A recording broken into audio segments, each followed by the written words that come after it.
ABP news पर इस वक्त की सबसे बड़ी खबर जान लीजिए। 12वीं की सीबीएसई बोर्ड की परीक्षाओं को टाल दिया गया है, जबकि इस साल 10वीं की परीक्षा नहीं होगी, यानी उन्हें रद्द कर दिया गया है।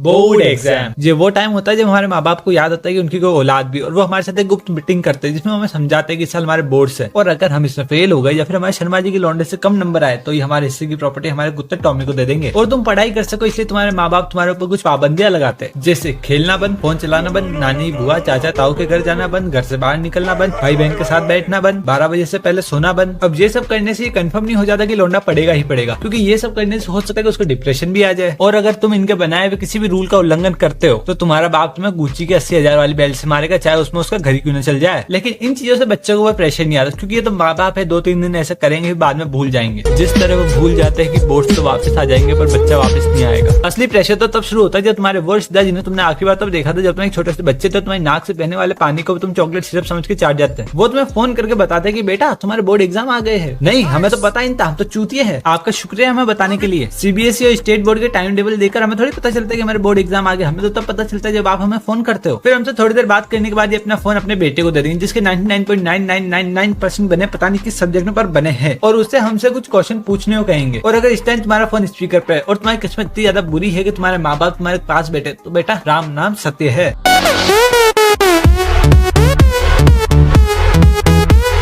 अगर उसने तुमसे पूछा कि बेटा इंटीग्रेशन क्या है, और अगर तुम ये नहीं बता पाए तो तुम्हारा बाप फोन कटने के बाद तुम्हें इतनी ज्यादा बुरी तरीके से मारेगा कि तुम सोच भी नहीं सकते, और तुम्हारी माँ तो ऐसे शब्द बेदी बांध चलाएगी जो तुम्हारे दिल और दिमाग दोनों को घायल कर देंगे। फिर चाहे तुम अपने बाप को समझाने की कितनी भी कोशिश कर लो कि पापा उसके साइंस और मेरे तो आर्ट्स है, बाप नहीं सुनेगा, क्योंकि उनके अकॉर्डिंग तो जो हमारे रिश्तेदार के बेटे को आ रहा है वो हमें भी आना चाहिए, चाहे वो अंसर हो या फिर हॉर्डीनेस। ये तो हो गई दूसरों की बात। अब बात आती है तुम्हारी यानी स्टूडेंट्स की। अब मेरे अकॉर्डिंग जो स्टूडेंट्स होते हैं वो होते हैं 3 प्रकार के। पहले वो जो पूरे साल स्कूल आते हैं, जिनकी अटेंडेंस 100% से भी ऊपर होती है, जो दिन रात पढ़ते रहते हैं, टीचर की चाटते रहते हैं। दूसरे वो जो स्कूल तो आते हैं पर वो पढ़ने के लिए नहीं आते, वो सिर्फ अपने दोस्तों के साथ गंडमराई करने के लिए आते हैं, और जैसे स्कूल खत्म होता है वो जाते हैं कोचिंग सेंटर, जहाँ पे वो अपना तन मन धन स्तन सब लगा के पढ़ने लग जाते हैं। और तीसरे वो स्टूडेंट जिनके साथ मैं रिलेट कर सकता हूँ, ये वो बच्चे होते हैं जो किसी सब्जेक्ट के एग्जाम के 3 दिन पहले ही पढ़ना शुरू करते हैं। अब ऐसा नहीं कि इन्हें एग्जाम की टेंशन नहीं होती, इन्हें सबसे ज्यादा टेंशन होती है, इसलिए ये एग्जाम के 8 महीने पहले आर डी शर्मा, एस चंद, एबीसी और बाकी प्राण रक्षक बुक ले आते हैं, जिसको एक बार पढ़ने के बाद ये कभी भी उसे हाथ नहीं लगा, क्योंकि उसमें इतनी ज्यादा चीजें होती है जो हमारी टेक्स्ट बुक में भी नहीं है। फिर वो बुक एक कोने में पड़ी रहती है ताकि आने वाले लोगों को लगे कि हम पढ़ने वाले इंसान हैं। लेकिन इन बच्चों के पास एक सुपर पावर होती है, जितनी परसेंटेज पहली कैटेगरी के 2 बच्चे साल भर में पढ़ के लाते हैं उसकी 3/4 तो ये 3 दिन में पढ़ के ले आते हैं। और अगर इन्होंने साल भर पढ़ना शुरू कर दिया तो ये 690000% लाकर इतिहास को हिला देंगे। तो चलो ये वीडियो यहीं पे खत्म करते। वैसे बोलना तो बहुत कुछ चाहता था पर इतना टाइम ही नहीं है, और मैं तो बस देखो यही कहूंगा कि टेंशन मत लो कि बोर्ड एग्जाम जो होते हैं सिंपल एग्जाम की तरह है, निपटा दोगे, कोई दिक्कत नहीं होती इनमें। क्या है 1 महीने पहले आराम से सीरियस होकर पढ़ लो। ओके